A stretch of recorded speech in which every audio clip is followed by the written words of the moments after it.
Are we going to the north? No. We are going to the south. Hello everyone and welcome back to Gurkha Madness. In today's video, we are making a Southside. To make this cocktail, you'll need your trusty shaker. And in it, you add about 5 to 10 mint leaves, together with 30 ml of simple syrup. And muddle it gently. Add the juice of 1 lime, the juice of 1 lemon, and 60 ml of London dry gin. In my opinion, you can use another gin, but the kick from juniper is not actually that bad in this one. Add 2 big ice cubes and get ready to shake. This sour cocktail has to be one of my new favorites. It's sour, sweet, and the gin just fits perfect. If you're not a that big gin guy, try this one out. You won't get disappointed with this one. Bring out a chill cocktail glass and double strain the cocktail into it. Garnish it with a mint leaf or whatever you may like.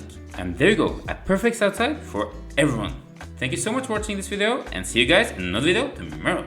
Bye!